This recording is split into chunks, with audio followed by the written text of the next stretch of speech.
Hello, hello, hello. How you guys doing today? You doing okay? Yeah?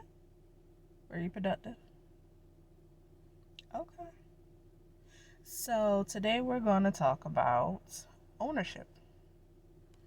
And I'm not like, oh, when you buy something, it belongs to you, you own it, not like that. I mean, ownership of actions. Um, I am really big on ownership of actions. If I did it, then I'm going to say I did it. And a lot of us are still stuck in the passing the blame stage. Oh, my life is like this because so and so did this, because so and so did this. But the thing is, and let me make it clear, because there's a thin line between having ownership and people victim blaming. I am not victim blaming. I am not saying that whoever did whatever was correct. I'm not saying that. What I'm saying is, on the path that you took to encounter whoever you encountered, there were red flags. There were things that you knew, like, oh, I myself realized in a situation that I was in that there were several red flags and I should have not been where I was, but that does not excuse the behavior of the person. Like, I have to take ownership of me not being in the right place in the right time pursuing my purpose. Just like the person who created the negative situation has to take ownership for their actions. Everything is not the fault of someone else's.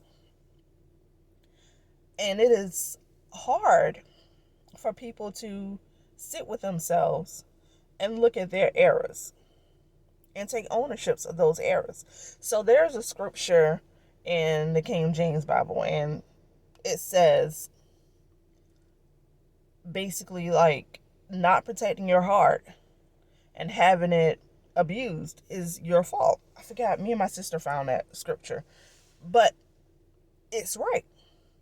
Because you see red flags and we choose to ignore them because, oh, right then we feel good, or right then, and we don't take ownership of our actions or our thoughts. Even your thoughts, like when you're thinking something negative, like there was a point where I was in a car accident. I was like nervous and always thinking I'm gonna get in a car accident every time somebody was behind me. And guess what? Like, I got in another car accident. I got in a car accident on October 9th and then November 30th of the same year.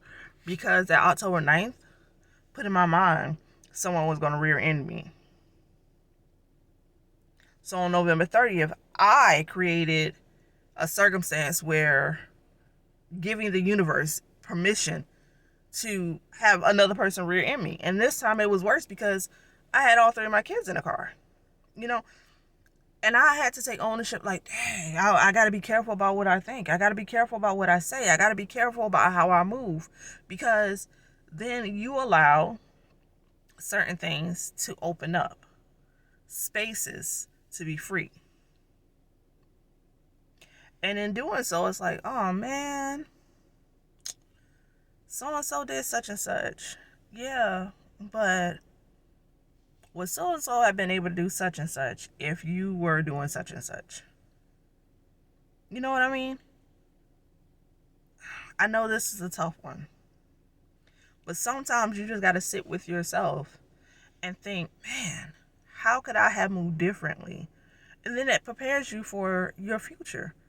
Because listen, I've said it once, I've said it twice, I've said it 1,000 times. If you do not learn from the lesson, you will repeat it.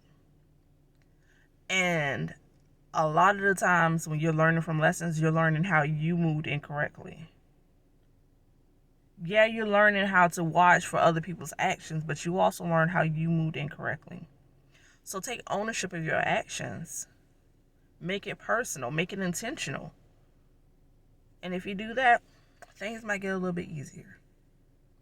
So I'll talk to you guys tomorrow. Peace and blessings.